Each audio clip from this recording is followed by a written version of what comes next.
ನಮಸ್ಕಾರ ವೀಕ್ಷಕರೇ, ಎನ್ ಆರೋಗ್ಯ ವಿಶೇಷ ಕಾರ್ಯಕ್ರಮಕ್ಕೆ ಸ್ವಾಗತ. ನಾನು ಗೌತಮ್ ಶೆಟ್ಟಿ. ಇವತ್ತು ವರ್ಲ್ಡ್ ಮೆಂಟಲ್ ಹೆಲ್ತ್ ಡೇ, ಅಂದ್ರೆ ವಿಶ್ವ ಮಾನಸಿಕ ಆರೋಗ್ಯ ದಿನಾಚರಣೆ. ಅದು ಬೇರೆ ಶಾರೀರಿಕ ಸಮಸ್ಯೆಗಳು ಅಂದ್ರೆ ಆರೋಗ್ಯ ಸಮಸ್ಯೆಗಳು ಬಂದ್ರೆ ಅದನ್ನ ಸುಲಭವಾಗಿ ಪತ್ತೆ ಹಚ್ಚಬಹುದು. ಆದ್ರೆ ಮಾನಸಿಕ ಸಮಸ್ಯೆಗಳು ಅಂತ ಬಂದಾಗ ಅವುಗಳನ್ನ ಪತ್ತೆ ಹಚ್ಚೋದು ಬಹಳಷ್ಟು ಕಷ್ಟ. ಇಂತಹ ಸಂದರ್ಭದಲ್ಲಿ ಅದು ಮನುಷ್ಯನ ಜೀವನದ ಮೇಲೆ ಬಹಳಷ್ಟು ವ್ಯತಿರಿಕ್ತ ಪರಿಣಾಮವನ್ನು ಬೀರುತ್ತದೆ. ಇಂತಹ ಒಂದು ಮಾನಸಿಕ ಆರೋಗ್ಯದ ಮಹತ್ವವನ್ನು ಸಾರುವ ನಿಟ್ಟಿನಲ್ಲಿ ವಿಶ್ವ ಮಾನಸಿಕ ಆರೋಗ್ಯ ದಿನಾಚರಣೆಯ ಮೂಲಕ ಒಂದು ಮಾನಸಿಕ ಆರೋಗ್ಯದ ಬಗ್ಗೆ ಒಂದು ಜಾಗೃತಿ ಮೂಡಿಸುವಂತಹ ಕೆಲಸ ನಡೀತಾ ಇದೆ. ಇವತ್ತು ಇನ್ನು ನಮ್ಮ ಜೊತೆ ಮಾನಸಿಕ ಆರೋಗ್ಯದ ಒಂದು ಮಹತ್ವದ ಬಗ್ಗೆ ತಿಳಿಸಿಕೊಡೋದಕ್ಕೆ ನಮ್ಮ ಏನಪೋಯ ವೈದ್ಯಕೀಯ ಕಾಲೇಜಿನ ಮನೋರೋಗ ವಿಭಾಗದ ಮುಖ್ಯಸ್ಥರಾಗಿರುವಂತಹ ಡಾಕ್ಟರ್ ಅನಿಲ್ ಕಾಕುಂಶಿ ಅವರಿದ್ದಾರೆ. ಸರ್, ಕಾರ್ಯಕ್ರಮಕ್ಕೆ ನಮಸ್ಕಾರ, ಸ್ವಾಗತ. ಎಸ್ ಸರ್, ಇವತ್ತು ಏನು ವಿಶ್ವ ಮಾನಸಿಕ ಆರೋಗ್ಯ ದಿನಾಚರಣೆ ಅನ್ನುವಂಥದ್ದು ಪ್ರತಿ ವರ್ಷ ಒಂದು ವಿಭಿನ್ನ ಪರಿಕಲ್ಪನೆಗಳ ಮೂಲಕ ಅಂದ್ರೆ ವಿಭಿನ್ನ ಥೀಮ್ಗಳ ಮೂಲಕ ಈ ಒಂದು ಕಾರ್ಯಕ್ರಮವನ್ನ ನಡೆಸಿಕೊಂಡು ಬರಲಾಗ್ತಾ ಇದೆ. ವಿಶ್ವ ಮಾನಸಿಕ ಆರೋಗ್ಯ ದಿನಾಚರಣೆಯನ್ನ ಮಾಡಲಾಗ್ತಾ ಇದೆ. ಈ ಬಾರಿಯ ಥೀಮ್ ಏನು ಅನ್ನುವಂಥದ್ದು ಸರ್? ಪ್ರತಿ ವರ್ಷ ಅಕ್ಟೋಬರ್ 10 ವಿಶ್ವ ಮಾನಸಿಕ ಆರೋಗ್ಯ ದಿನ ಅಂತ ನಾವು ಆಚರಿಸ್ತೇವೆ. ಹೌದು, ಯಾಕಂದ್ರೆ ಸಾಧಾರಣ 1992ರಿಂದ ಇದು ಶುರುವಾಗಿದೆ. ಜನರಿಗೆ ಕೆನಡಾದಿಂದ ಶುರುವಾಯಿತು. ಜನರು ಅನ್ಕೊಂಡ್ರು ಮಾನಸಿಕ ಕಾಯಿಲೆ ಬಗ್ಗೆ, ಅದರ ಬಗ್ಗೆ ಜನರಿಗೆ ಅರಿವು ಬಹಳ ಕಮ್ಮಿ. ಸೊ ಅದರ ಅರಿವು ಮೂಡಿಸಲಿಕ್ಕೆ ಒಂದು ವರ್ಷದಲ್ಲಿ ಒಂದು ದಿನ ಈ ತರ ಒಂದು ಬೇಕು ಅಂತ, ಒಂದು ವಿಶ್ವ ಮಾನಸಿಕ ಆರೋಗ್ಯ ದಿನ ಅಂತ ಬೇಕು ಅಂತ. ಹಾಗೆ ಅಕ್ಟೋಬರ್ 10 ಅಂತ ತೀರ್ಮಾನಿಸಿದ್ರು. ಈ ವರ್ಷದ ಥೀಮ್ ಇಂಗ್ಲಿಷ್ ಅಲ್ಲಿ ಹೇಳುದಿದ್ರೆ Young people and mental health in a changing world. ಅಂದ್ರೆ ಕನ್ನಡದಲ್ಲಿ ಯುವ ಜನರು ಹಾಗೂ ಮಾನಸಿಕ ಆರೋಗ್ಯ. ನಮ್ಮ ಬದಲಾಗುವ ಜೀವನ ಶೈಲಿಯಲ್ಲಿ, ಬದಲಾಗುವ ವಿಶ್ವದಲ್ಲಿ ಯುವ ಜನರ ಮಾನಸಿಕ ಆರೋಗ್ಯ ಬಗ್ಗೆ ಈ ವರ್ಷದ ಥೀಮ್. ಎಸ್, ಇನ್ನು ಈ ಮಾನಸಿಕ ಆರೋಗ್ಯ ಅನ್ನುವಂಥದ್ದು ಹೆಚ್ಚಾಗಿ ನಾವು ಹೇಳೋದಿದ್ರೆ ಮಾನಸಿಕ ಆರೋಗ್ಯದ ಬಗ್ಗೆ ಜನರಿಗೆ ಒಂದು ಅರಿವು ಕಡಿಮೆ ಅನ್ನುವಂಥದ್ದು. ಅಂದ್ರೆ ಹೆಚ್ಚಾಗಿ ಜನರು ಮಾನಸಿಕ ಆರೋಗ್ಯದ ಕಡೆಗೆ ಗಮನವನ್ನು ಕೊಡುವುದು ಕಡಿಮೆ ಅನ್ನುವಂಥದ್ದು. ಇದು ಯಾಕೆ ಹೀಗೆ? ಅಂದ್ರೆ ಜನರಿಗೆ ಮಾನಸಿಕ ಆರೋಗ್ಯದ ಬಗ್ಗೆ ಅರಿವು ಯಾಕೆ ಕಡಿಮೆ ಅನ್ನುವಂಥದ್ದು ಒಂದು ಪ್ರಶ್ನೆ ಬರುವಂತದ್ದು. ಜನರಲ್ಲಿ ಆಗ್ಲಿ ಸರ್ಕಾರದಲ್ಲಿ ಆಗ್ಲಿ ಆರೋಗ್ಯ ಬಗ್ಗೆ ಅರಿವು ಜನರಲ್ಲಿ ಸ್ವಲ್ಪ ಕಮ್ಮಿ. ಅದರಲ್ಲಿಯೂ ಮಾನಸಿಕ ಆರೋಗ್ಯ ಬಗ್ಗೆ ಬಹಳ ಕಮ್ಮಿ. ನಮ್ಮ ಸರ್ಕಾರದ ಬಜೆಟ್ ಅಲ್ಲಿ ಸಾಧಾರಣ ₹100 ಇದ್ರೆ ಅದರಲ್ಲಿ ₹1 1% ಮಾತ್ರ ಮಾನಸಿಕ ಆರೋಗ್ಯಕ್ಕೆ ಹೋಗುವಂತದ್ದು. ಸೊ ಇದು ಸರ್ಕಾರದಿಂದ ಹಾಗೆ, ಜನರಲ್ಲಿಯೂ ಹಾಗೆ. ಸೊ ಏನಾಗ್ತದೆ ಅಂದ್ರೆ ಈ ಕೆಲವು ಮಾನಸಿಕ ಕಾಯಿಲೆ ಹೊರಗಿಂದ ಕಾಣುವಂತದ್ದಲ್ಲ. ಹೊರಗಿಂದ ನೋಡುವಾಗ ಒಂದು ಜನರು ನೋಡ್ಲಿಕ್ಕೆ ಸರಿ ಕಾಣ್ತಾನೆ, ಬಟ್ ಮಾನಸಿಕ ಕಾಯಿಲೆ ಒಳಗಿಂದ ಅನುಭವಿಸೋದು ಮಾತ್ರ. ಹೊರಗಿಂದ ಕಾಣುವಂತದ್ದು ತುಂಬಾ ಲೇಟ್ ಆಗಿ ಆದ್ರೆ ಮಾತ್ರ. ಸೊ ಅದ್ರ ಬಗ್ಗೆ ಜನರಿಗೆ ಅದರ ಕರೆಕ್ಟ್ ಆಗಿ ಕಾರಣ ಗೊತ್ತಾಗುದಿಲ್ಲ. ಬೇರೆ ಟೆಸ್ಟ್ಗಳಾಗೆ, ಈಗ ಶುಗರ್ ಆದ್ರೆ, BP ಆದ್ರೆ ಬೇರೆ ಟೆಸ್ಟ್ ಮಾಡಿದ್ರೆ ಗೊತ್ತಾಗುವಂತದ್ದು. ಇದಷ್ಟು ಬೇಗ ಹೊರಗಿಂದ ಕಾಣುವಂತದ್ದಲ್ಲ, ಡಿಟೆಕ್ಟ್ ಮಾಡುವಂತದ್ದು ಅಲ್ಲ. ಸೊ ಇದರಿಂದಾಗಿ ಜನರ ಬಗ್ಗೆ ಅದರ ಬಗ್ಗೆ ತಪ್ಪು ಕಲ್ಪನೆಗಳು ಬಹಳ ಇದೆ. ಉದಾಹರಣೆಗೆ ಈಗ ಫ್ರಾಕ್ಚರ್ ಆದ್ರೆ ನಮಗೆ ಎಕ್ಸ್ರೇ ಮಾಡಿದ್ರೆ ಕಾಣುತ್ತೆ ಅದರಲ್ಲಿ ಬೋನ್ ತುಂಡಾಗಿದೆ ಅಂತ, ಜನರು ಆಸ್ಪತ್ರೆಗೆ ಹೋಗ್ತಾರೆ. ಈಗ ಒಬ್ಬನಿಗೆ ಖಿನ್ನತೆ ಇದೆ, ಬೇಜಾರಿದೆ ಇದ್ರೆ ಅದು ಹೊರಗೆ ಕಾಣುವಂತದ್ದಲ್ಲ, ಅದು ಅವನಿಗೆ ಅನುಭವಿಸೋದು ಮಾತ್ರ. ಸೊ ಆತರ ಇರುವಾಗ ಜನರಿಗೆ ಎಲ್ಲಿ ಹೋಗ್ಬೇಕು, ಏನ್ ಮಾಡ್ಬೇಕಂತ ಗೊತ್ತಾಗಲ್ಲ. ಸೊ ಅವರು ಮಂತ್ರವಾದಿ ಹತ್ರ ಹೋಗುವಂತದ್ದು, ಬೇರೆ ದೇವಸ್ಥಾನಕ್ಕೆ ಹೋಗುವಂತದ್ದು, ಪೂಜೆ ಮಾಡಿಸುವಂತದ್ದು, ಈ ತರ ತಪ್ಪು ಕಲ್ಪನೆಗಳೆಲ್ಲ ಹಲವಾರಿದೆ. ಎಸ್, ಅಂದ್ರೆ ಈಗ ಇವುಗಳನ್ನ ಹೇಗೆ ಪತ್ತೆ ಹಚ್ಚಬಹುದು? ಅಂದ್ರೆ ಈಗ ಒಬ್ಬ ವ್ಯಕ್ತಿ ಈಗ ಪರ್ಟಿಕ್ಯುಲರ್ ಆಗಿ ಒಬ್ಬ ಮಾನಸಿಕ ಕಾಯಿಲೆಯಿಂದ ಅಥವಾ ಮಾನಸಿಕ ಕಾಯಿಲೆಗೆ ಒಳಗಾಗುವ ಹಂತದಲ್ಲಿದ್ದಾನೆ ಅಂತ ಹೇಳಿದ್ರೆ ಅದನ್ನ ಯಾವ ರೀತಿ ಒಂದು ನಾವು ಗುರುತಿಸಬಹುದು? ಇಂಥ ಒಂದು ವ್ಯಕ್ತಿಗೆ ಒಂದು ಮಾನಸಿಕ ಕಾಯಿಲೆ ಇದೆ ಅಥವಾ ಒಂದು ಮಾನಸಿಕ ಸಮಸ್ಯೆಯಿಂದ ಬಳಲ್ತಾ ಇದ್ದಾನೆ ಅನ್ನುವಂಥದ್ದನ್ನ ಹೇಗೆ ನಾವು ಗುರುತಿಸಬಹುದು ಅನ್ನುವಂಥದ್ದು. ಅದು ಇನಿಷಿಯಲಿ ಗುರುತು ಹಿಡಿಯೋದು ಬಹಳ ಇಂಪಾರ್ಟೆಂಟ್. ಸೊ ಕೆಲವು ಕಾಯಿಲೆಗಳು ಅವರವರಿಗೆ ಗೊತ್ತಾಗುವಂತದ್ದು. ಸ್ವಲ್ಪ ನಿದ್ರೆಯಲ್ಲಿ ವ್ಯತ್ಯಾಸ ಬರುವಂತದ್ದು, ಸ್ವಭಾವದಲ್ಲಿ ವ್ಯತ್ಯಾಸ ಬರುವಂತದ್ದು, ಇಮೋಷನಲ್ ಚೇಂಜಸ್, ನಮ್ಮ ಮೂಡ್ ವ್ಯತ್ಯಾಸ ಆಗುವಂತದ್ದು, ಕೋಪ ಬರುವಂತದ್ದು, ನಡವಳಿಕೆಯಲ್ಲಿ ಚೇಂಜ್ ಆಗುವಂತದ್ದು, ಕಾನ್ಸಂಟ್ರೇಷನ್ ಸ್ವಲ್ಪ ತಪ್ಪುವಂತದ್ದು. ಸೊ ಈ ತರದ್ದೆಲ್ಲ ಅವರವರಿಗೆ ಅನುಭವ ಆಗುವಂತಹ ತೊಂದರೆ ಸ್ವತಃ ಅನುಭವಿಸಬಹುದು. ಸೊ ಇನಿಷಿಯಲಿ ಸ್ವಲ್ಪ ವ್ಯತ್ಯಾಸ ಆಗುದಿದ್ರೆ ನಂಗೆ ಕೋಪ ಬರ್ತಾ ಇದೆ, ನಂಗೆ ಬೇಜಾರಾಗ್ತಾ ಇದೆ, ನಂಗೆ ಕಾನ್ಸಂಟ್ರೇಷನ್ ಮಾಡಕ್ ಆಗ್ತಾ ಇಲ್ಲ, ನಂಗೆ ಸುಸ್ತಾಗ್ತಾ ಇದೆ, ಸೊ ನಂಗೆ ದುಶ್ಚಟಗಳ ಬಗ್ಗೆ ಸ್ವಲ್ಪ ಆಸಕ್ತಿ ಜಾಸ್ತಿ ಆಗ್ತಾ ಇದೆ, ನಿದ್ರೆ ಬರ್ತಾ ಇಲ್ಲ, ಇದು ಅವರವರಿಗೆ ಗೊತ್ತಾಗುವಂಥದ್ದು. ಕೆಲವು ಸಮಸ್ಯೆಗಳು ಸ್ವಲ್ಪ ಹತ್ರ ಇರುವವರಿಗೆ ಗೊತ್ತಾಗುವಂಥದ್ದು. ಈಗ ಅವರ ಕೆಲವು ಸ್ಕಿಯೋಫ್ರೀನಿಯಾ ಆ ತರಂತ ಕಾಯಿಲೆ ಹತ್ರ ಇರುವವರಿಗೆ ಗೊತ್ತಾಗ್ತದೆ. ಗಮನಿಸಿದ್ರೆ ಅವನ ಸ್ವಭಾವದಲ್ಲಿ ವ್ಯತ್ಯಾಸ ಕಾಣ್ತಾ ಇದೆ, ಅವನ ನಡವಳಿಕೆಯಲ್ಲಿ ವ್ಯತ್ಯಾಸ ಇದೆ. ಸೊ ಈ ತರ ಸಮಸ್ಯೆ ಹತ್ರ ಇರುವವರು ಪತ್ತೆ ಹಚ್ಚಬಹುದು. ಬಟ್ ಎನಿವೇ ಕ್ಲೋಸ್ ಅಬ್ಸರ್ವೇಷನ್ ಒಂದು ಅವರಿಗೆ ಅಥವಾ ಪಕ್ಕದವರಿಗೆ ಗೊತ್ತಾಗಿಯೇ ಬೇಕು. ಎಸ್ ಎಸ್ ಅಂದ್ರೆ ಈಗ ಹೇಳಿದ್ರಿ ಒಂದೊಂದು ಸಮಸ್ಯೆಗಳು ಗೊತ್ತಾಗ್ತದೆ, ಹತ್ರ ಇರೋರಿಗೆ ಅರಿವಿಗೆ ಬರ್ತದೆ. ಇನ್ನು ಸಾಮಾನ್ಯವಾಗಿ ಇದೇ ರೀತಿ ಕಂಡು ಬರುವಂತಹ ಒಂದು ಪ್ರಮುಖ ಸಮಸ್ಯೆಗಳ ಬಗ್ಗೆ ಮಾನಸಿಕ ಇದರಲ್ಲಿ ಸಾಧಾರಣವಾಗಿ ಕಾಮನ್ ಆಗಿ ಬರುವಂತಹ ಮಾನಸಿಕ ದೊಡ್ಡ ಸಮಸ್ಯೆ ಏನಂದ್ರೆ ಒಂದು ಡಿಪ್ರೆಷನ್. ಇಂಗ್ಲಿಷ್ ಕನ್ನಡದಲ್ಲಿ ಖಿನ್ನತೆ ಅಂತ ಹೇಳ್ತೇವೆ. ಸೊ ಸಾಧಾರಣ 5-10% ಜನರಿಗೆ ಈ ತರ ಇರ್ತದೆ ಅವರ ಲೈಫ್ ಟೈಮ್ ಅಲ್ಲಿ. ಹೆಂಗಸರಿಗೆ ಗಂಡಸರಿಂದ ಸ್ವಲ್ಪ ಜಾಸ್ತಿ. ಇನ್ನೊಂದು ಸ್ಕಿಜೋಫ್ರೀನಿಯಾ ಅಂತ ಹೇಳ್ತೇವೆ. ಸೊ ಹುಚ್ಚುತನ ಅಂತ ಕಾಯಿಲೆ. ಸೊ ಜನರು ಸ್ವಲ್ಪ ಅಬ್ನಾರ್ಮಲ್ ಆಗಿ ಬಿಹೇವ್ ಮಾಡ್ತಾರೆ. ಸೊ ಅದು ಸ್ಕಿಜೋಫ್ರೀನಿಯಾ. ಬೈಪೋಲಾರ್ ಡಿಸಾರ್ಡರ್, ಮೂಡ್ ಒಂದು ಡಿಸಾರ್ಡರ್. ಸೊ ಅದು ಸ್ವಲ್ಪ ಸಾಮಾನ್ಯವಾಗಿ ಕಾಣುವಂತ ದೊಡ್ಡ ಕಾಯಿಲೆ. ಡಿಮೆನ್ಷಿಯಾ, ಮರುವಿದು ಕಾಯಿಲೆ. ಸಬ್ಸ್ಟೆನ್ಸ್ ಅಬ್ಯೂಸ್ ಅಂದ್ರೆ ದುಶ್ಚಟಗಳ ಅಭ್ಯಾಸ ಆಗುವಂತ ಒಂದು ಕಾಯಿಲೆ. OCD ಅಂದ್ರೆ ಗೀಳು ರೋಗದಂತ ಕಾಯಿಲೆ. ಇನ್ನೊಂದು ಆಂಗ್ಸೈಟಿ, ಆತಂಕದ ಕಾಯಿಲೆ. ಸೊ ಇದೆಲ್ಲ ಸಾಧಾರಣವಾಗಿ ಕಾಣುವಂತ ದೊಡ್ಡ ಸಮಸ್ಯೆಗಳು. ಇದಕ್ಕೆ ಒಂದು ಪ್ರಮುಖ ಕಾರಣಗಳು ಅಂತ ಹೇಳಿದ್ರೆ ಮೇಜರ್ ಆಗಿ ಒಂದು ರೀಸನ್ ಅಂದ್ರೆ ಸಾಮಾನ್ಯವಾಗಿ ಎಲ್ಲದಕ್ಕೂ ಒಂದು ಬೇಸಿಕ್ ರೀಸನ್ ಅಂತ ಇರ್ತದೆ. ಅದು ಏನು ಅನ್ನುವಂಥದ್ದು ಸರಿ ಎಲ್ಲ ಪ್ರತಿ ಕಾಯಿಲೆಗೂ ಸಪರೇಟ್ ರೀಸನ್ ಇರುತ್ತೆ. ಒಂದು ಕಾಮನ್ ಆಗಿ ಹೇಳುವಂತಿದ್ರೆ ಒಂದು ಪಾರಂಪರ್ಯವಾಗಿ ಬರುವಂತ ಕಾರಣಗಳಿರುತ್ತೆ. ಕೆಲವೊಮ್ಮೆ ಫ್ಯಾಮಿಲಿಯಲ್ಲಿ ಯಾರಿಗಾದ್ರಿದ್ರೆ ತಂದೆ ತಾಯಿ ಅಥವಾ ರಿಲೇಷನ್ ಅಲ್ಲಿ ಇದ್ರೆ ಪಾರಂಪರ್ಯವಾಗಿ ಜೆನೆಟಿಕ್ ಕಾಸಸ್, ಫೆಮಿಲಿಯಲ್ ಕಾಸಸ್ ಅಂತ ಹೇಳ್ತೇವೆ, ಪಾರಂಪರ್ಯವಾಗಿ ಬರುವಂತದ್ದು. ಇನ್ನೊಂದು ಎನ್ವೈರನ್ಮೆಂಟಲ್ ಕಾಸಸ್, ನಮ್ಮ ಪರಿಸರದಿಂದ ಬರುವಂತದ್ದು. ಈಗ ಅದು ಫ್ರೆಂಡ್ಸ್ ಆಗ್ಲಿ ಅಥವಾ ಕೆಲಸದ ಇದರದಿಂದ ಆ ತರದಿಂದ ಬರುವಂತ ಎನ್ವೈರನ್ಮೆಂಟ್ ಇಂದ ಬರುವಂತದ್ದು. ಇನ್ನೊಂದು ಒತ್ತಡದಿಂದ, ಸ್ಟ್ರೆಸ್ ರಿಲೇಟೆಡ್ ಒತ್ತಡದಿಂದ ಬರುವಂತದ್ದು. ಇನ್ನೊಂದು ಕೆಲವು ದುಶ್ಚಟಗಳಿಂದ ಬರುವಂತದ್ದು, ಕುಡಿತದ ಇರ್ಬೋದು ಅಥವಾ ಗಾಂಜಾ ಸೇವನೆ ಇರ್ಬೋದು. ಮತ್ತೆ ಆ ತರ ಇರುವಂತ ದುಶ್ಚಟಗಳಿಂದ ಬರುವಂತ ಕಾಯಿಲೆಗಳು, ಪ್ರಾಬ್ಲಮ್ಸ್. ಇನ್ನೊಂದು ಕೆಲವೊಮ್ಮೆ ಸಿಸ್ಟಮಿಕ್ ಪ್ರಾಬ್ಲಮ್ಸ್ ಇಂದನೂ ಬರ್ತದೆ. ಮತ್ತೆ ತುಂಬಾ ಕಾಯಿಲೆಗಳು ಕೆಲವೊಮ್ಮೆ ಕೆಮಿಕಲ್ ವ್ಯತ್ಯಾಸ, ತಲೆಯಲ್ಲಿ ಆಗುವಂತ ಕೆಲವು ಕೆಮಿಕಲ್ ವ್ಯತ್ಯಾಸ, ನ್ಯೂರೋ ಟ್ರಾನ್ಸ್ಮಿಟರ್ ಪ್ರಾಬ್ಲಮ್ಸ್ ಅಂತ ಹೇಳ್ತೇವೆ. ಅದರ ಕೆಮಿಕಲ್ ವ್ಯತ್ಯಾಸದಿಂದ ಬರುವಂತ ಕಾಯಿಲೆ. ಈಗ ಸಾಮಾನ್ಯವಾಗಿ ಡಿಪ್ರೆಷನ್ ಅನ್ನೋ ಒಂದು ಖಿನ್ನತೆ ಅನ್ನುವಂಥದ್ದು ಬಹುತೇಕ ಎಲ್ಲರನ್ನೂ ಕಾಡ್ತಾ ಇರುವಂತಹ ಒಂದು ಸಮಸ್ಯೆ. ಈಗಾಗಲೇ ಹೇಳಿದ ಹಾಗೆ ಅಂದ್ರೆ ಎಲ್ಲಾ ವಯೋಮಾನದವರನ್ನ ಕೂಡ ಈ ಒಂದು ಸಮಸ್ಯೆ ಇತ್ತೀಚಿನ ದಿನಗಳಲ್ಲಿ ಬಹಳಷ್ಟು ಕಾಡ್ತಾ ಇರುವಂತದ್ದು. ಈ ಒಂದು ಪರ್ಟಿಕ್ಯುಲರ್ ಆಗಿ ವಿಶೇಷವಾಗಿ ಒಂದು ಖಿನ್ನತೆ ಅಂತಾನೆ ಹೇಳಿದ್ರೆ ನಾವು ದೈನಂದಿನ ಒಂದು ನಮ್ಮ ಪದ್ಧತಿಯಲ್ಲಿ ಅಥವಾ ಜೀವನ ಶೈಲಿಯಲ್ಲಿ ಒಂದು ಡಿಪ್ರೆಷನ್ ಅನ್ನು ಹೇಗೆ ಕಡಿಮೆ ಮಾಡಿಕೊಳ್ಳಬಹುದು ಅನ್ನುವಂಥದ್ದು. ತುಂಬಾ ಕೆಲವು ಹೆಚ್ಚಿನ ಕಾಯಿಲೆಗಳು ನಮಗೆ ಸ್ವಲ್ಪ ಪ್ರಿವೆಂಟ್ ಮಾಡುವಂತ ಸ್ಥಿತಿಯಲ್ಲಿ ಇರುವಂತದ್ದು ಕೆಲವು ಫ್ಯಾಕ್ಟರ್ಸ್ ಇದೆ. ಒಂದು ಆದಷ್ಟು ನಮ್ಮ ಸ್ಟ್ರೆಸ್ ಕಮ್ಮಿ ಮಾಡುವಂತದ್ದು, ಅಂದ್ರೆ ಒತ್ತಡ. ಎಲ್ಲ ಒಂದು ಲಿಮಿಟ್ ಅಲ್ಲಿ ಇದ್ರೆ ಒಳ್ಳೇದು. ಯಾವುದರ ಟೂ ಮಚ್ ಆಗಿ ಒಂದರಲ್ಲಿ ಇನ್ವಾಲ್ವ್ಮೆಂಟ್, ಟೂ ಮಚ್ ಆಗಿ ಒಂದು ಯೋಚನೆ, ಅದ್ರ ಬಗ್ಗೆ ತುಂಬಾ ಗಂಭೀರವಾಗಿ ಒಂದರಲ್ಲಿ ಇನ್ವಾಲ್ವ್ ಆಗೋದ್ರಿಂದ ಕೆಲವೊಮ್ಮೆ ತುಂಬಾ ಸ್ಟ್ರೆಸ್ ಆಗಿಬಿಟ್ಟು ಆ ತರ ಪ್ರಾಬ್ಲಮ್ಸ್ ಬರುವಂತ ಸಾಧ್ಯತೆ ಇದೆ. ಸೊ ಅದನ್ನು ಕಮ್ಮಿ ಮಾಡಬಹುದು. ಒಂದು ನಮ್ಮ ವರ್ಕ್ ಲೈಫ್ ಬ್ಯಾಲೆನ್ಸ್ ಸ್ವಲ್ಪ ನೋಡ್ಕೊಂಡ್ರೆ ಒಳ್ಳೇದು. ವರ್ಕ್ ಜಾಸ್ತಿ ಆಗಿ ಅದರಿಂದಲೂ ಪ್ರಾಬ್ಲಮ್ ಬರುತ್ತೆ. ಅದೇ ತರ ಮನೆ ಕಡೆ ನೋಡ್ಬೇಕು. ಮನೆ ಕಡೆ ನೋಡಿದ್ರೆ ಬೇರೆ ಫ್ಯಾಮಿಲಿ ಪ್ರಾಬ್ಲಮ್ ಬರುತ್ತೆ. ಸೊ ಆ ಬ್ಯಾಲೆನ್ಸ್ ಒಂದು ಸ್ಟ್ರೈಕ್ ಮಾಡೋದು ವೆರಿ ಇಂಪಾರ್ಟೆಂಟ್. ಇದು ನಮ್ಮ ಕಂಟ್ರೋಲ್ ಅಲ್ಲಿ ಬರುವಂತದ್ದು. ನಿದ್ರೆಯನ್ನು ಒಂದು ರೆಗ್ಯುಲೇಟ್ ಮಾಡುವಂತದ್ದು. ಸಾಮಾನ್ಯವಾಗಿ 7-8 ಗಂಟೆ ನಿದ್ರೆ ಬೇಕು ಎಲ್ಲರಿಗೂ. ಫುಡ್, ಎಕ್ಸಸೈಸು, ಮತ್ತೆ ದುಶ್ಚಟಗಳಿಂದ ದೂರ ಇರುವಂತದ್ದು. ಮತ್ತೆ ಯಾವಾಗ್ಲೂ ಒಂಥರ ಹಸನ್ಮುಖವಾಗಿ ಎಲ್ಲ ಒಂದು ರಿಲ್ಯಾಕ್ಸ್ ಆಗಿ ಆ ತರ ತಗೊಳ್ಳೋ ಒಂದು ಸ್ವಭಾವ ಇದ್ರೆ ತುಂಬಾ ಮಟ್ಟಿಗೆ ಇದನ್ನು ಸ್ವಲ್ಪ ನಾವು ತಡೆಗಟ್ಟಬಹುದು. ಇನ್ನು ಇದೆಲ್ಲ ಹೇಳಿರುವಂತದ್ದು ನೀವು ಸ್ವಲ್ಪ ದೊಡ್ಡ ಪ್ರಮಾಣದಲ್ಲಿ ಅಂದ್ರೆ ಸ್ವಲ್ಪ ಗಂಭೀರವಾಗಿ ಇರುವಂತಹ ಸಮಸ್ಯೆಗಳು. ಇನ್ನು ಕಡಿಮೆ ಪ್ರಮಾಣದಲ್ಲಿ ಯಾವುದೆಲ್ಲ ಸಮಸ್ಯೆಗಳು ಕಂಡು ಬರ್ತದೆ ಅನ್ನುವಂಥದ್ದು. ತುಂಬಾ ಜನ ಈಗ ಚಿಕ್ಕ ಪುಟ್ಟ ಪ್ರಾಬ್ಲಮ್ಸ್ ಇಂದನೂ ಬರ್ತಾರೆ.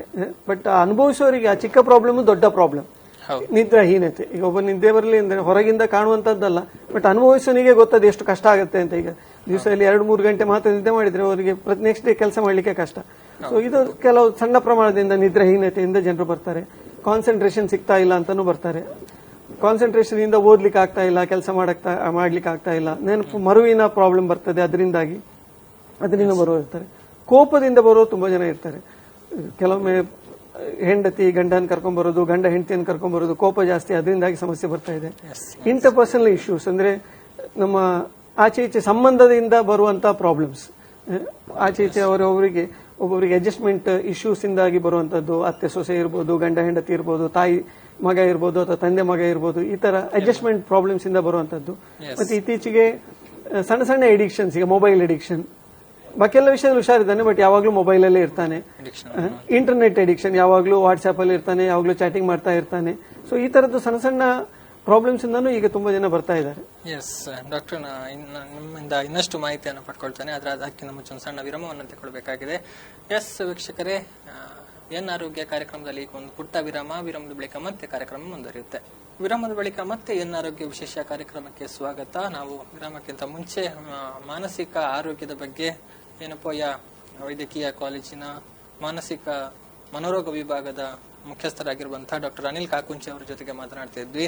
ಎಸ್ ಡಾಕ್ಟರ್, ನೀವು ವಿರಾಮಕ್ಕಿಂತ ಮುಂಚೆ ಮಾನಸಿಕ ಆರೋಗ್ಯದ ಬಗ್ಗೆ ಬಹಳಷ್ಟು ವಿಚಾರಗಳನ್ನ ತಿಳಿಸಿಕೊಟ್ರಿ. ಇನ್ನು ನಾವು ಮುಂದಿನ ಕ್ವಶನ್ ಇರುವಂತದ್ದು, ಸಾಮಾನ್ಯವಾಗಿ ಮಾನಸಿಕ ಕಾಯಿಲೆಗಳ ಬಗ್ಗೆ ಮಾಹಿತಿಯನ್ನ ನೀಡಿದ್ರಿ. ಸಾಮಾನ್ಯವಾಗಿ ಯಾವುದೆಲ್ಲ ಕಂಡು ಬರ್ತದೆ ಅಥವಾ ಸ್ವಲ್ಪ ಹೆಚ್ಚಿನ ಗಂಭೀರ ಪ್ರಮಾಣದಲ್ಲಿ ಯಾವುದೆಲ್ಲ ಸಮಸ್ಯೆಗಳು ಕಂಡು ಬರ್ತದೆ ಅಂತ. ಇನ್ನು ಇದನ್ನ ಚಿಕಿತ್ಸೆಯ ವಿಧಾನಗಳು ಹೇಗೆ ಅನ್ನುವಂಥ, ಇದನ್ನ ಹೇಗೆ ಗುಣಪಡಿಸಬಹುದು ಅಥವಾ ಎಲ್ಲವನ್ನ ಸಂಪೂರ್ಣವಾಗಿ ಗುಣಪಡಿಸಲಿಕ್ಕೆ ಸಾಧ್ಯವಾ ಇಲ್ವಾ ಅನ್ನುವಂಥದ್ದು.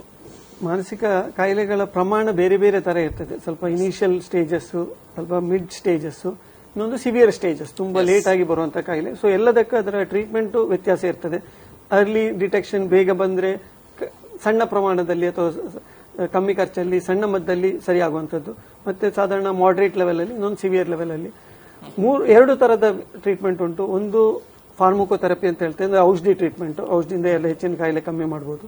ಇನ್ನೊಂದು ಸೈಕೋಥೆರಪಿ ಅಂತ ಹೇಳ್ತೇವೆ, ಅಂದ್ರೆ ಥೆರಪಿ, ಅಂದ್ರೆ ಮಾತಿಂದಾಗಿ ಅವರ ದಿನಚರಿ, ಅವರ ಮನಸ್ಸು ಚೇಂಜ್ ಮಾಡಿ ಇದರಿಂದ ಅವರ ಕಾಯಿಲೆಯನ್ನು ಪರಿವರ್ತಿಸುವಲ್ಲಿಕ್ಕೆ ಒಂದು ಟ್ರೈ ಮಾಡಬಹುದು. ಸೊ ಅದಕ್ಕೂ ಸೈಕೋಥೆರಪಿ ಅಂತ ಹೇಳ್ತೇವೆ.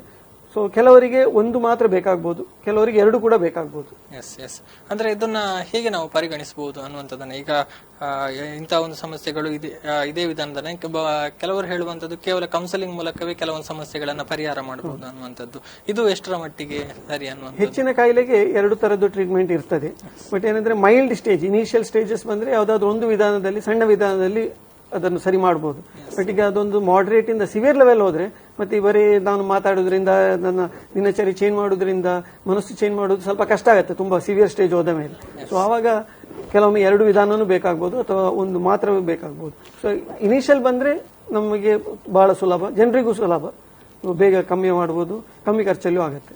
ಎಸ್, ಇನ್ನು ಇದು ರೋಗ ಒಂದು ಕಾಣಿಸಿಕೊಂಡು ಅಥವಾ ಮಾನಸಿಕ ಕಾಯಿಲೆಗಳು ಬಂದ ನಂತರ ತೆಗೆದುಕೊಳ್ಳುವ ಕ್ರಮಗಳಾದ್ರೆ ಇದನ್ನ ಬರದಂತೆ ಹೇಗೆ ತಡೆಗಟ್ಟಬಹುದು ಅನ್ನುವಂಥದ್ದು ಪ್ರಶ್ನೆ. ತುಂಬಾ ಮಟ್ಟಿಗೆ ನಮ್ಮ ಜೀವನ ಶೈಲಿ, ನಮ್ಮ ಗುಣನಡತೆ, ನಮ್ಮ ನಡವಳಿಕೆ ಇದೆಲ್ಲ ಸ್ವಲ್ಪ ಸರಿ ಮಾಡಿದ್ರೆ ತುಂಬಾ ಮಟ್ಟಿಗೆ ಇದು ಕಮ್ಮಿ ಮಾಡಬಹುದು. ಒಂದು ನಮ್ಮನ್ನು ನಾವು ಅರಿತ್ರೆ ಒಳ್ಳೇದು. ನೋಯಿಂಗ್ ಒನ್ ಸೆಲ್ಫ್ ಅಂತ ಹೇಳ್ತೇವಲ್ಲ, ನಾನು ಹೇಗೆ, ನನ್ನ ಪ್ಲಸ್ ಯಾವುದು, ನಾನು ಯಾವುದರಲ್ಲಿ ಸ್ವಲ್ಪ ಹುಷಾರಿದ್ದೇನೆ, ಯಾವ್ದು ನಂಗೆ ಮಾಡಬಹುದು, ನನ್ನ ವೀಕ್ನೆಸ್ ಯಾವ್ದಂತ ನಂಗೆ ಗೊತ್ತಿದ್ರೆ ಒಳ್ಳೇದು. ಸೊ ಅದು ಗೊತ್ತಿಲ್ಲದಿದ್ರೆ ಸಮಸ್ಯೆ ಬರ್ತದೆ. So knowing oneself is the first step ಅಂತ ಹೇಳ್ತೇವೆ. ಸೊ ನಂಗೀಗ ಕೋಪ ಉಂಟು ಅಂತ ನಾನು ಅರಿತ್ರೆ, ಸೊ ಅದು ಫಸ್ಟ್ ಸ್ಟೆಪ್. ನಂಗೆ ಕೋಪ ಉಂಟು ಅಂತ ಅರಿತ್ರೆ ನಾನು ಆ ಕೋಪ ಕಮ್ಮಿ ಮಾಡ್ಲಿಕ್ಕೆ ಸ್ವಲ್ಪ ಏನೋ ಪ್ರಯತ್ನ ಮಾಡ್ತೇನೆ. ಸೊ ತುಂಬಾ ಮಟ್ಟಿಗೆ ತುಂಬಾ ಜನರು ಅದನ್ನು ಅವರಿಗೆ ಗೊತ್ತಿರುವುದಿಲ್ಲ ಅಥವಾ ಒಪ್ಲಿಕ್ಕೆ ತಯಾರಿರುವುದಿಲ್ಲ. So knowing oneself is the first step. So ಇನ್ನೊಂದು ಡಿಸ್ಕಸ್ ಮಾಡಿದ್ರೆ, ಕಮ್ಯುನಿಕೇಶನ್, ಅವರವರ ಪ್ರಾಬ್ಲಮ್ಸ್, ಅವರ ಮನಸ್ಸು ಸ್ವಲ್ಪ ಡಿಸ್ಕಸ್ ಮಾಡಿದ್ರೆ ಒಳ್ಳೇದು. ಕೆಲವು ಜನರು ಹೇಳುದಿಲ್ಲ, ಯಾರ ಹತ್ರ ಶೇರ್ ಮಾಡುದಿಲ್ಲ. ಸೊ ಅದು ಒಂದು ದಿವಸ ಒಂದು ದೊಡ್ಡ ಪ್ರಾಬ್ಲಮ್ ಆಗಿ ಬರುತ್ತೆ. ಸಂವಹನದ ಕೊರತೆಯಿಂದ ಸಮಸ್ಯೆಗಳು ಬರುವುದು. Communication, friends discuss, friends, family, ಯಾರ ಹತ್ರ ನಮಗೆ ಅನ್ಯೋನ್ಯತೆ ಇದೆ ಅಥವಾ ಯಾರ ಮೇಲೆ ನಂಬಿಕೆ ಇದೆ ಅವರ ಹತ್ರ ಓಪನ್ ಆಗಿ ಡಿಸ್ಕಸ್ ಮಾಡುವಂತದ್ದು, ಪ್ರಾಬ್ಲಮ್ ಬಗ್ಗೆ ಅವರ ಸಲಹೆ ಕೇಳುವಂತದ್ದು, ಅವರ ಸಲಹೆ ಕೇಳಿ ಅದನ್ನು ಪಾಲಿಸುವಂತದ್ದು. ಸೊ ಇದೆಲ್ಲ ಒಂದು ಚಿಕ್ಕ ಸ್ಟೆಪ್, ಈ ತರ ಬರದಾಗೆ ಇನಿಷಿಯಲಿ ನೋಡ್ಕೊಳ್ಬಹುದು. ಈಗ ಇನ್ನೊಂದು ಹೇಳುವಂತದ್ದು ಏನಂತ ಹೇಳಿದ್ರೆ, ಈಗ ಬ್ಯುಸಿ ಶೆಡ್ಯೂಲ್ ನಲ್ಲಿ ಅಪ್ಪ ಅಮ್ಮ ಕೆಲಸಕ್ಕೆ ಹೋಗಿರ್ತಾರೆ, ಮಕ್ಕಳು ಮನೆಯಲ್ಲಿ ಒಂಟಿಯಾಗಿರ್ತಾರೆ, ಇವರು ಹೆತ್ತವರ ಜೊತೆಗೆ ಒಂದು ಸಂಪರ್ಕ ಸಾಧ್ಯ ಆಗುದಿಲ್ಲ, ಕಮ್ಯುನಿಕೇಶನ್ ಇರೋದಿಲ್ಲ. ಇಂತಹ ಸಂದರ್ಭದಲ್ಲಿ ಮಕ್ಕಳು ಹೆಚ್ಚು ಒಂದು ಈ ತರ ಒಂದು ಮಾನಸಿಕ ಖಿನ್ನತೆಗೆ ಬಲಿಯಾಗುವಂತ ಸಾಧ್ಯತೆಗಳು ಇದೆ ಅನ್ನುವಂಥದ್ದು. ಅದರ ಬಗ್ಗೆ ಏನ್ ಹೇಳ್ತಾರೆ? ಅಂದ್ರೆ ಮಕ್ಕಳಲ್ಲಿ ಈ ಒಂದು ಸಮಸ್ಯೆ ಕಾಣಿಸಿಕೊಳ್ತಾ ಇರೋದು ಬಹಳಷ್ಟು ಗಂಭೀರ ಅಂತ ಪರಿಗಣಿಸಲ್ಪಡುವಂತ, ಬಹಳ ಗಂಭೀರ. ಈ ವರ್ಷದ ಥೀಮ್ ಕೂಡ ಇದೆ, ನಮ್ಮ ಎಳೆ ಮನಸ್ಸು ಚೆನ್ನಾಗಿರ್ಬೇಕು. ಯಾಕಂದ್ರೆ ಮುಂಚೆ ಹೇಳಿದಾಗೆ ಮಕ್ಕಳು ನಮ್ಮ ದೇಶದ ಭವಿಷ್ಯ. ಸೊ ಮಕ್ಕಳ ಆರೋಗ್ಯ ಭವಿಷ್ಯ, ಅದು ಮಾನಸಿಕ ಆರೋಗ್ಯ ಇನ್ನೂ ಇಂಪಾರ್ಟೆಂಟ್. ಸೊ ಕೆಲವು ಒಂದು ಉದಾಹರಣೆ ಹೇಳ್ಬೇಕಿದ್ರೆ, ಸ್ವಲ್ಪ ಟೈಮ್ ಮುಂಚೆ ಒಂದು ಪೇಷಂಟ್ ನೋಡಿದ್ದೆ. ಸೊ ಪ್ರಾಬ್ಲಮ್ ಎಷ್ಟರ ಮಟ್ಟಿಗೆ ಅಂದ್ರೆ, ತಾಯಿ ಮಗಳು ಮೇಲೆ ಫಸ್ಟ್ ಫ್ಲೋರ್ ಅಲ್ಲಿ ಇದ್ದಾರೆ, ಮನೆಯಲ್ಲಿ ಮಾಳಿಗೆಯಲ್ಲಿ ಇರುದು. ಸೊ ಕರೆದ್ರೆ ಬರುದು, ಊಟಕ್ಕೆ ಬರುದು ಸ್ವಲ್ಪ ಲೇಟ್ ಆಗುತ್ತೆ. ವಾಟ್ಸ್ಆಪ್ ಅಲ್ಲಿ ಮೆಸೇಜ್ ಮಾಡಿದ್ರೆ ಮಗಳು ಬೇಗ ಬರ್ತಾಳೆ, ಯಾಕಂದ್ರೆ ಅದರಲ್ಲೇ ಇರ್ತಾಳೆ. ಸೊ ನೋಡಿ ಬೇಗ ಬರ್ತಾಳೆ ಅಂತ. ಸೊ ಇವರು ಊಟಕ್ಕೆ ಕರೆಯುವುದು, ಕೆಳಗೆ ಏನಾದ್ರು ಕೆಲಸ ಇದ್ರೆ ಕರೆಯುವುದು, ಮಾತಾಡ್ಲಿಕ್ಕೆ ಕರೆಯುವುದು, ವಾಟ್ಸ್ಆಪ್ ಫೇಸ್ಬುಕ್ ಮೂಲಕ ಹೋದ್ರೆ ಅದು ಅವಳಿಗೆ ಬೇಗ ಮುಟ್ತದೆ ಅಂತ. ಸೊ ಆ ಲೆವೆಲ್ಗೆ ಮುಟ್ಟಿದೆ. ಈಗ ತಂದೆ ತಾಯಿ ಮಕ್ಕಳಿಗೆ ವಿಶ್ ಮಾಡುದು, ಮಕ್ಕಳು ತಂದೆ ತಾಯಿಗೆ ವಿಶ್ ಮಾಡುದು, ಮನೆಯಲ್ಲಿ ಇದ್ರೂ ಕೂಡ ವಾಟ್ಸ್ಆಪ್ ಮೂಲಕ, ಫೇಸ್ಬುಕ್ ಮೂಲಕ, ಮುಖತ ವಿಶ್ ಮಾಡುದಿಲ್ಲ, ಅದು ಫೇಸ್ಬುಕ್ ಮೂಲಕನೇ ತಂದೆಗೆ ಹ್ಯಾಪಿ ಬರ್ಡೇ ವಿಶಸ್ ಹೋಗುತ್ತೆ. ಸೊ ಆ ಲೆವೆಲ್ಗೆ ಹೋಗಿದೆ ನಮ್ಮ ಜೀವನ ಶೈಲಿ. ಅಂದ್ರೆ ಈಗ ಮೊಬೈಲ್ ಮೇಲಿನಂತ ಅಡಿಕ್ಷನ್ ಬಹಳಷ್ಟು ಮಾನಸಿಕ ಸಮಸ್ಯೆಗಳಿಗೆ ಕಾರಣ ಅನ್ನುವಂಥದ್ದು ಹೇಳ್ಬೋದು. ಇನ್ನೂ ಒಂದು ಮಾತುಗಳು ಇತ್ತೀಚಿನ ದಿನಗಳಲ್ಲಿ ಕೇಳಿ ಬರ್ತದೆ, ಈ ಸೆಲ್ಫಿ ಗೀಳು ಅನ್ನುವಂಥದ್ದು. ಎಲ್ಲ ಕಡೆ ನೋಡಿದ್ರೆ ಈಗ ಮೊಬೈಲ್ಗಳು ಕೂಡ ಅದಕ್ಕೆ ಬೇಕಾದ ಹಾಗೆ ಬಂದಿರುವಂತದ್ದು. ಸೊ ಎಲ್ಲಾ ಕಡೆ ಕೆಲವೊಂದು ಕಡೆ ಜೀವಕ್ಕೆ ಹಾನಿ ಮಾಡಿಕೊಂಡಂತಹ ಉದಾಹರಣೆಗಳು ಕೂಡ ಇರುವಂತದ್ದು. ಆದ್ರೆ ಕೆಲವೊಂದು ಕಡೆ ಕೇಳಿ ಬರ್ತಾ ಇರುವ ಮಾತು ಏನು ಅಂತ ಹೇಳಿದ್ರೆ, ಈ ಸೆಲ್ಫಿ ಗೀಳು ಅನ್ನುವಂಥದ್ದು ಕೂಡ ಒಂದು ಮಾನಸಿಕ ಕಾಯಿಲೆ ಅನ್ನುವಂಥದ್ದು. ಇದು ಸತ್ಯವಾ ಅಥವಾ ಇದರ ಹಿಂದಿರುವಂತಹ ಒಂದು ಸತ್ಯ ಏನು ಅನ್ನುವಂಥದ್ದು ಸರ್? ಈಗ ಕಾಯಿಲೆ ಅಂತ ಆಗಿಲ್ಲ, ಬಟ್ ಕಾಯಿಲೆ ಆ ತರನ ಮಾಡ್ಬೇಕಂತ ಯೋಚನೆ ಮಾಡ್ತಾ ಇದ್ದಾರೆ. ಸೊ ಒಮ್ಮೊಮ್ಮೆ ತಗೊಂಡ್ರೆ ಯಾವುದು ಪ್ರಾಬ್ಲಮ್ ಅಲ್ಲ. ಬಟ್ ಏನಂದ್ರೆ ಕೆಲವರಿಗೆ ಏನಾಗುತ್ತೆ ಅಂದ್ರೆ ಅವರವರ ಕಾನ್ಫಿಡೆನ್ಸ್ ಜಾಸ್ತಿ ಮಾಡ್ಲಿಕ್ಕೆ ಸೆಲ್ಫಿ ಹಾಕಿ ಜನರು ಫೇಸ್ಬುಕ್ ಅಲ್ಲಿ ಸೋಷಿಯಲ್ ಮೀಡಿಯಲ್ಲಿ ಅಪ್ಲೋಡ್ ಮಾಡಿ ಎಷ್ಟು ಜನ ಅದನ್ನು ಲೈಕ್ ಕೊಡ್ತಾರೆ, ಅದ್ರ ಮೇಲೆ ಅವರ ಕಾನ್ಫಿಡೆನ್ಸ್ ಜಾಸ್ತಿ ಆಗುವಂತದ್ದು. ಸೊ ಆ ಕಾನ್ಫಿಡೆನ್ಸ್ ಲೆವೆಲ್ ಒಂದು ಮೊರಲ್ ಬೂಸ್ಟಿಗೋಸ್ಕರ ಈ ತರದ್ದು ಅಪ್ಲೋಡ್ ಮಾಡುವಂತದ್ದು, ತೆಗೆಯುವಂತದ್ದು, ಜನರು ಲೈಕ್ ಮಾಡಬೇಕು ಅಂತ ಅದರಿಂದ ನೋಡಿ ಲೈಕ್ ಮಾಡಿದ್ರೆ ಮನಸ್ಸಿಗೆ ಸಂತೋಷ ಅಂತ ಅನಿಸುವಂಥದ್ದು. ರಿಯಲ್ ಲೈಫಲ್ಲಿ ಫ್ರೆಂಡ್ಸ್ ಕಮ್ಮಿ ಆಗುತ್ತೆ, ರಿಯಲ್ ಲೈಫ್ ಇನ್ವಾಲ್ವ್ಮೆಂಟ್ ಕಮ್ಮಿ ಆಗುತ್ತೆ. ವರ್ಚುವಲ್ ಲೈಫ್ ಅಂದ್ರೆ ಈ ತರ internet addiction, Facebook addictions, mobile addictions, virtual ಲೈಫಲ್ಲಿ ಅವ್ರ ಜನರು ಜಾಸ್ತಿ ಇರ್ತಾರೆ. ಸೊ ಇದರಿಂದಾಗಿ ಅವರ ರಿಯಲ್ ಲೈಫಲ್ಲಿ ಲೋನ್ಲಿನೆಸ್ ಇರುತ್ತೆ. ಅದನ್ನು ಸರಿ ಮಾಡಿಗೋಸ್ಕರ, ಅದನ್ನು ಸರಿಪಡಿಸಲಿಕ್ಕೋಸ್ಕರ ವರ್ಚುವಲ್ ಲೈಫ್ ವರ್ಲ್ಡ್ ಅಲ್ಲಿ ನಂಗೆ 10,000 ಜನ ಇದ್ದಾರೆ, 1000 ಬ್ಯಾಕ್ ಫಾಲೋವರ್ಸ್ ಇದ್ದಾರೆ, ನಂಗೆ 500 ಫ್ರೆಂಡ್ಸ್ ಇದ್ದಾರೆ ಫೇಸ್ಬುಕ್ ಅಲ್ಲಿ. ಸೊ ಇದನ್ನು ಜಾಸ್ತಿ ಮಾಡ್ಲಿಕ್ಕೆ ಹೋಗ್ತಾರೆ. ಬಟ್ ಆಕ್ಚುಲಿ ನಮ್ಮ ನಿಜ ಜೀವನದಲ್ಲಿ ಅವರ ಅನ್ಯೋನ್ಯತೆ, ಅವರ ಫ್ರೆಂಡ್ಶಿಪ್ ಆಕ್ಚುಲಿ ಕಮ್ಮಿ ಆಗುತ್ತೆ. So actually it's probably a sign of loneliness and a need for ಒಂದು ಗ್ರಾಟಿಫಿಕೇಶನ್ ಅಂಡ್ ಸ್ಯಾಟಿಸ್ಫ್ಯಾಕ್ಷನ್. ಹೌದು. ಈಗ ಮತ್ತೊಂದು ಏನು ಅಂತ ಹೇಳಿದ್ರೆ, ಯುವ ಜನತೆಯಲ್ಲಿ ಈಗ ಹೆಚ್ಚಾಗಿ ಒಂದು ಕಂಡು ಬರ್ತಾರೆ ಒಂಟಿತನ ಅನ್ನುವಂಥದ್ದು. 100 ಜನರ ಮಧ್ಯೆ ಇದ್ರೂ ಕೂಡ ನಾನು ಒಂಟಿ ಅನ್ನುವಂತಹ ಭಾವನೆ ಬಂದಿರುವಂತದ್ದು. ಇದು ಕೂಡ ಒಂದು ಮಾನಸಿಕ ಒಂದು ಸಮಸ್ಯೆಗೆ ಬರ್ತದ, ಅದು ಹೇಗೆ ಅನ್ನುವಂಥದ್ದು? ಲೋನ್ಲಿನೆಸ್ ಫೀಲಿಂಗ್ ಒಂದು ಸ್ಟಾರ್ಟಿಂಗ್ ಪಾಯಿಂಟ್. ನಾನೀಗ ಮನೆಯಲ್ಲಿ 10 ಜನರ ನಡುವೆ ಇದ್ದೇನೆ ಅಂದ್ರೂ ನಾನು ಒಂಟಿ ಅಂತ ಆ ಭಾವನೆ ಅದೊಂದು ಸ್ಟಾರ್ಟಿಂಗ್ ಪಾಯಿಂಟ್. ಸೊ ಅದು ಯಾಕೆ ಸ್ಟಾರ್ಟ್ ಆಯ್ತು ಅಂತಾನೆ ಅನಲೈಸ್ ಮಾಡೋದು ಒಳ್ಳೇದು. That is a starting point. ನಂಗೆ ಈಗ ಫ್ಯಾಮಿಲಿಯಲ್ಲಿ ಇದ್ರು ನಂಗೆ ಯಾಕೆ ಒಂಟಿತನ ಕಾಡ್ತಾ ಇದೆ ಅಥವಾ ನಂಗೆ ಯಾಕೆ ಒಂಟಿತನ ಅನಿಸ್ತಾ ಇದೆ, ಸೊ ಇದನ್ನು ಅವರು ಅನಲೈಸ್ ಮಾಡಿ ಅರ್ಥ ಮಾಡ್ಕೊಳ್ಳೋದು, ಇನಿಷಿಯಲಿ ಸರಿ ಮಾಡಿಸೋದು ವೆರಿ ಇಂಪಾರ್ಟೆಂಟ್. ಸೊ ಈ ಲೋನ್ಲಿನೆಸ್ಸೇ ಕೆಲವು ಇದಕ್ಕೆ ಕಾರಣಗಳಾಗುತ್ತೆ. ಸೊ ಲೋನ್ಲಿನೆಸ್ ಆದ ಮೇಲೆ ಈಗ ಫ್ರೆಂಡ್ಶಿಪ್ ಮಾಡುವಂತದ್ದು ಅಥವಾ ಗಂಡ ಹೆಂಡತಿ ಸಂಬಂಧ ಬಿಟ್ಟು ಬೇರೆಯವರೊಟ್ಟಿಗೆ ಸಂಬಂಧ ಬೆಳೆಸುವಂತದ್ದು, ಬೇರೆ ಫ್ರೆಂಡ್ಶಿಪ್ ಮಾಡುವಂತದ್ದು, ಈ ವಾಟ್ಸ್ಆಪ್ ಫ್ರೆಂಡ್ಸ್ ಜಾಸ್ತಿ ಮಾಡೋದು, ಫೇಸ್ಬುಕ್ ಫ್ರೆಂಡ್ಸ್ ಜಾಸ್ತಿ ಆಗಬೇಕು ಅಂತ ಅನ್ಸೋದು, ಇದೆಲ್ಲ ಒಂದು ಲೋನ್ಲಿನೆಸ್ಸಿಗೆ ಸ್ಟಾರ್ಟಿಂಗ್ ಪಾಯಿಂಟ್. ಎಸ್ ಡಾಕ್ಟರ್, ನಾನು ನಿಮ್ಮಿಂದ ಮತ್ತಷ್ಟು ಮಾಹಿತಿಗಳನ್ನು ಪಡ್ಕೊಳ್ತೇನೆ. ಆದರೆ ಅದಕ್ಕಿಂತ ಮುಂಚೆ ಒಂದು ವಿರಾಮವನ್ನು ತಗೊಳ್ಬೇಕು. ಎಸ್ ವೀಕ್ಷಕರೇ, ಎನ್ ಆರೋಗ್ಯ ವಿಶೇಷ ಕಾರ್ಯಕ್ರಮ ಮುಂದುವರಿಯುತ್ತೆ ಇನ್ನೊಂದು ಸಣ್ಣ ವಿರಾಮದ ನಂತರ. ವಿರಾಮದ ಬಳಿಕ ಮತ್ತೆ ಎನ್ ಆರೋಗ್ಯ ವಿಶೇಷ ಕಾರ್ಯಕ್ರಮಕ್ಕೆ ಸ್ವಾಗತ. ಎಸ್, ನಮ್ಮ ಜೊತೆ ಡಾಕ್ಟರ್ ಅನಿಲ್ ಕಾಕುಂಚೆ ಅವರಿದ್ದಾರೆ, ಅವ್ರ ಜೊತೆ ಮಾತನಾಡ್ತಾ ಇದ್ವಿ. ಎಸ್ ಡಾಕ್ಟರ್, ಈಗ ಮಾನಸಿಕ ಆರೋಗ್ಯದ ಬಗ್ಗೆ ಬಹಳಷ್ಟು ವಿಚಾರಗಳನ್ನು ತಿಳಿಸ್ಕೊಟ್ರಿ. ಆದ್ರೆ ಈಗ ಈ ಬಾರಿ ಒಂದು ಗ್ಲೋಬಲ್ ಥೀಮ್ ಮೂಲಕ ಒಂದು ಯುವಜನರ ಮಾನಸಿಕ ಆರೋಗ್ಯದ ಬಗ್ಗೆ ಒಂದು ಗ್ಲೋಬಲ್ ಥೀಮ್ ಅನ್ನು ಇಟ್ಕೊಂಡು ಮುಂದೆ ಅದನ್ನ ಕಾರ್ಯಗತಗೊಳಿಸುವಂತಹ ಪ್ರಯತ್ನಗಳು ನಡೆಯುವಂತದ್ದು. ಇನ್ನು ನಮ್ಮ ಎನೆಪೋಯ ಆಸ್ಪತ್ರೆಯಲ್ಲಿ ಈ ಒಂದು ಮನೋರೋಗ ವಿಭಾಗದಲ್ಲಿ ಯಾವೆಲ್ಲ ಚಿಕಿತ್ಸೆಗಳು ಲಭ್ಯವಿದೆ ಅನ್ನುವಂಥದ್ದು? ನಮ್ಮದು ಸಾಧಾರಣ ಒಂದು ಸೂಪರ್ ಸ್ಪೆಷಾಲಿಟಿ ಹಾಸ್ಪಿಟಲ್ ಲೆವೆಲ್ ಅಲ್ಲಿ ಇದೆ. ಸೊ ಇದರಲ್ಲಿ ಸಾಧಾರಣ ಮಾನಸಿಕ ಆರೋಗ್ಯ ಸಂಬಂಧಪಟ್ಟ ಸಾಧಾರಣ ಎಲ್ಲಾ ಚಿಕಿತ್ಸೆ ನಾವು ಮಾಡ್ತೇವೆ. ನಮ್ಮಲ್ಲಿ ಔಟ್ ಪೇಷಂಟ್ ಡಿಪಾರ್ಟ್ಮೆಂಟ್ ಇದೆ, ಹೊರ ರೋಗ ವಿಭಾಗ, ಇನ್ ಪೇಷಂಟ್ ಒಳರೋಗ ವಿಭಾಗ, ಅದರಲ್ಲಿ ಸಾಧಾರಣ 40 ಬೆಡ್ಡಿನ ಆಸ್ಪತ್ರೆ. ಸೊ ಅದರಲ್ಲಿ ಮೇಲ್ ಫಿಮೇಲ್ ಸಪರೇಟ್ ಇದು ಸೆಕ್ಷನ್ಸ್ ಇದೆ. ಮಕ್ಕಳನ್ನು ನೋಡ್ತೇವೆ, ಚೈಲ್ಡ್ ಸೆಕ್ಷನ್ ಇದೆ, ಜೀರಿಯಾಟ್ರಿಕ್ ಅಂದ್ರೆ ವಯಸ್ಕರ ಪ್ರಾಬ್ಲಮ್ ನೋಡುವಂಥದ್ದು, ಮತ್ತೆ ಹೆಚ್ಚಿನ ದುಶ್ಚಟಗಳು, ಆಲ್ಕೋಹಾಲಿಗೆ ಒಂದು ಸಪರೇಟ್ ಸೆಕ್ಷನ್ ಇದೆ. ಸೊ ಇದೆಲ್ಲ ನಮ್ಮ ಫೆಸಿಲಿಟೀಸು. ಇದಲ್ಲದೆ ಸೈಕಲಾಜಿಕಲ್ ಅಸೆಸ್ಮೆಂಟ್ಸಿಗೆ, ಮನಸ್ಸಿನ ಅರಿವಿಗೋಸ್ಕರ ಮಾಡುವಂಥ ಟೆಸ್ಟ್ಗಳ ವಿಧಾನ, IQ ಟೆಸ್ಟ್ ಅಂತ ಹೇಳ್ತೇವೆ, ಬುದ್ಧಿ ಶಕ್ತಿ ಅರಿವು ಮಾಡುವಂಥ ಟೆಸ್ಟ್ಗಳು, ಮತ್ತು ಪರ್ಸನಾಲಿಟಿ ಅಸೆಸ್ಮೆಂಟು, ಸೊ ಬೇರೆ ಬೇರೆ ಥೆರಪಿಗಳು, ಮತ್ತು ಇಲೆಕ್ಟ್ರೋಕನ್ವಲ್ಸಿವ್ ಥೆರಪಿ. ಸೊ ಈ ಥರದ್ದು ಎಲ್ಲ ಸಾಧಾರಣ ಮಾನಸಿಕ ಚಿಕಿತ್ಸೆಗೆ ಬೇಕಾದಂಥ ಎಲ್ಲ ಸೌಲಭ್ಯಗಳು ಇವೆ. ಇನ್ನು ಅದರ ಜೊತೆಗೆ ಮನೋರೋಗ ಸಹಾಯವಾಣಿಯನ್ನು ಕೂಡ ಆಸ್ಪತ್ರೆ ವತಿಯಿಂದ ತೆರೆಯಲಾಗಿರುವಂತ, ಇದು ಹೇಗೆ ಕಾರ್ಯನಿರ್ವಹಿಸ್ತದೆ ಅನ್ನುವಂಥದ್ದು ಸರ್? ಇತ್ತೀಚೆಗೆ ಸಾಧಾರಣ ಈಗ ಜನವರಿಯಲ್ಲಿ ನಾವು ಶುರು ಮಾಡಿದ್ದೇವೆ. ಆಲ್ಮೋಸ್ಟ್ ಈಗ 9 ತಿಂಗಳಾಯಿತು. ಮಂಗಳೂರಲ್ಲಿ ಸಾಧಾರಣ ಫಸ್ಟ್ ಟೈಮ್ ಅಂತ ಹೇಳಬೇಕು.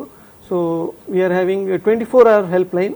ಮನಸ್ಸಿಗೆ ಸಂಬಂಧಪಟ್ಟ ಏನೇ ಸಮಸ್ಯೆ ಇರಲಿ, ಈಗ ಬೇರೆ ಬೇರೆ ಸಹಾಯವಾಣಿಗಳಿದೆ, ಬಟ್ ಅದು ಕೆಲವು ಹೆಚ್ಚಿಂದು ಒಂದೊಂದು ಸಮಸ್ಯೆಗೆ ಮಾತ್ರ ಇರುವಂಥದ್ದು.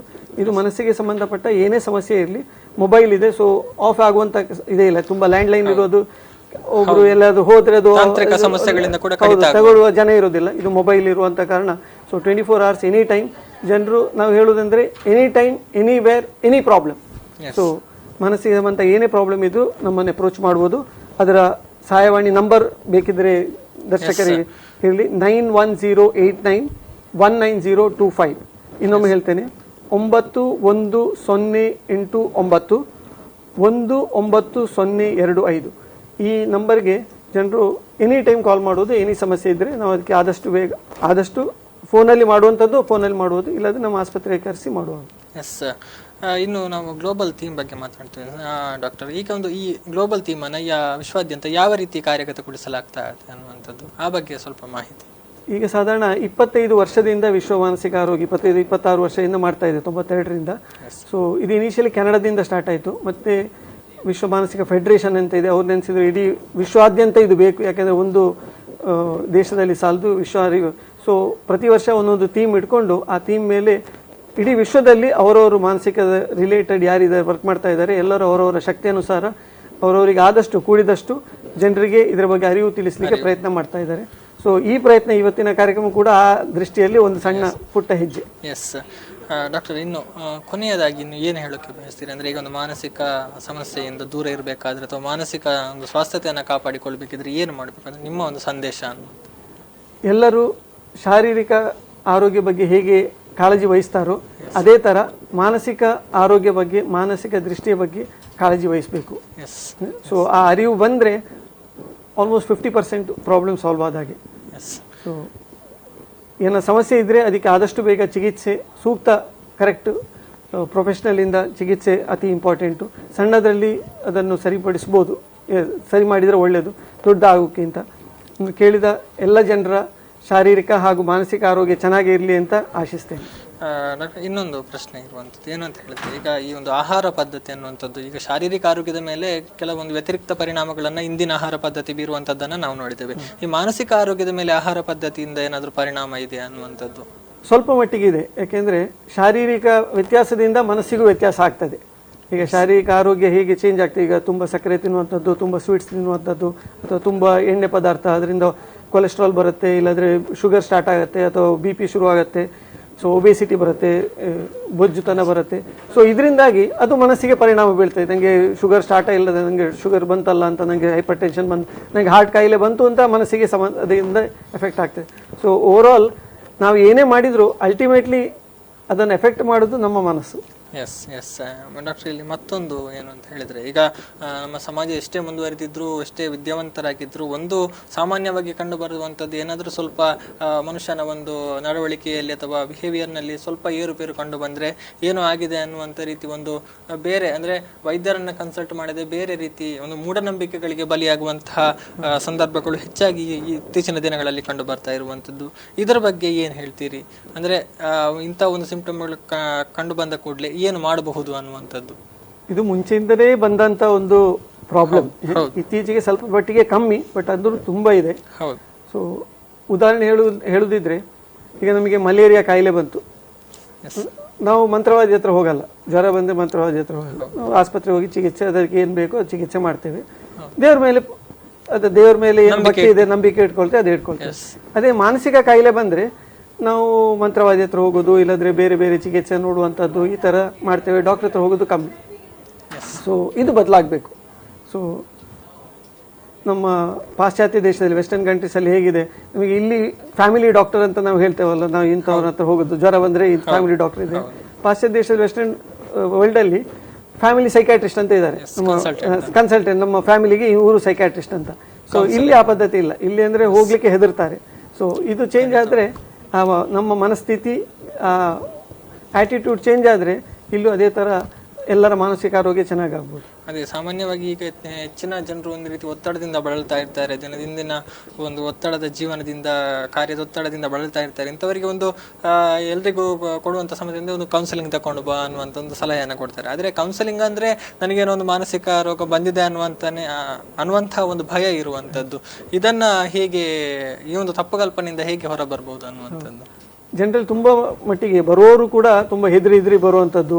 ಯಾರಿಗೆ ಕಾಣದೆ, ನನಗೆ ರಾತ್ರಿ ಬರ್ತೇನೆ, ನಾನು 7 ಗಂಟೆ ಮೇಲೆ ಬರ್ತೇನೆ, ಎಲ್ಲ ಅಕ್ಕಪಕ್ಕ ಅಂಗಡಿ ಎಲ್ಲ ಕ್ಲೋಸ್ ಆದಮೇಲೆ ಬರ್ತೇನೆ, ನನ್ನ ಅಕ್ಕಪಕ್ಕ ಮನೆಯವರಿಗೆ ಗೊತ್ತಾಗದಾಗೆ ಔಷಧಿ ತಗೋಬೇಕು ಅಥವಾ ಬರಬೇಕು, ಈ ಥರ ಜನರಲ್ಲಿ ತುಂಬ ಭಯ, ತಪ್ಪು ಕಲ್ಪನೆಗಳಿದೆ. ಸೊ ನಾವು ಜ್ವರಕ್ಕೆ ಟ್ರೀಟ್ಮೆಂಟ್ ಮಾಡೋಕೆ ಈ ಥರ ಯೋಚನೆ ಮಾಡಲ್ಲ. ಸೊ ಇದು ಜನರಲ್ಲಿ ಅರಿವು ಮೂಡಿದರೆ ಈ ಪ್ರಾಬ್ಲಮ್ ಸರಿಯಾಗತ್ತೆ. ಮೇನ್ಲಿ ಜನರಲ್ಲಿ ಮಾನಸಿಕ ಆರೋಗ್ಯ ಕೂಡ ಎಲ್ಲ ಥರ ಒಂದು ಕಾಯಿಲೆ ಅಂತ ನಾವು ಯೋಚನೆ ಮಾಡಿದರೆ ಆಟೋಮೆಟಿಕ್ ಆಗಿ ಈ ಥರ ಭಯ ತಪ್ಪು ಕಲ್ಪನೆಗಳು ಹೋಗುತ್ತೆ. ಎಸ್, ಖಂಡಿತವಾಗ್ಲೂ ಡಾಕ್ಟರ್. ಮನುಷ್ಯನ ಅಂದರೆ ಜನರು ತಮ್ಮ ಶಾರೀರಿಕ ಆರೋಗ್ಯದ ಕಡೆಗೆ ಎಷ್ಟು ಗಮನವನ್ನು ಕೊಡ್ತಿದ್ರು ಅಷ್ಟೇ ಗಮನವನ್ನು ಕೂಡ ಒಂದು ಮಾನಸಿಕ ಸ್ವಾಸ್ಥ್ಯತೆಯ ಕಡೆಗೆ ಕೂಡ ಕೊಟ್ಟರೆ ಎಲ್ಲ ಮಾನಸಿಕ ಕಾಯಿಲೆಗಳಿಂದ ಬಳಲೋದನ್ನು ತಪ್ಪಿಸಬಹುದು ಅನ್ನುವಂಥದ್ದು ಡಾಕ್ಟರ್ ಅನಿಲ್ ಕಾಕುಂಜೆ ಅವರು ಹೇಳಿದರು. ಡಾಕ್ಟರ್, ನಮಗೆ ಬಹಳಷ್ಟು ವಿಚಾರಗಳನ್ನು ತಿಳಿಸಿಕೊಟ್ರಿ. ಮಾನಸಿಕ ಆರೋಗ್ಯವನ್ನು ಹೇಗೆ ಕಾಪಾಡಿಕೊಳ್ಬಹುದು ಅನ್ನುವಂಥ ನಿಟ್ಟಿನಲ್ಲಿ ಮಾರ್ಗದರ್ಶನ ಮಾಡಿದ್ರಿ. ಧನ್ಯವಾದಗಳು ನಿಮಗೆ. ಎಸ್ ವೀಕ್ಷಕರೇ, ಇದು ಇವತ್ತಿನ ಎನ್ ಆರೋಗ್ಯ ಕಾರ್ಯಕ್ರಮ. ಮುಂದಿನ ಕಾರ್ಯಕ್ರಮದೊಂದಿಗೆ ಮತ್ತೆ ನಿಮ್ಮನ್ನು ಭೇಟಿ ಮಾಡ್ತೇವೆ. ನಿರಂತರ ಸುದ್ದಿ, ಮಾಹಿತಿ ಮತ್ತು ಮನೋರಂಜನೆಗಾಗಿ ನೋಡ್ತಾ ಇರಿ V4 ನ್ಯೂಸ್. ನಮಸ್ಕಾರ.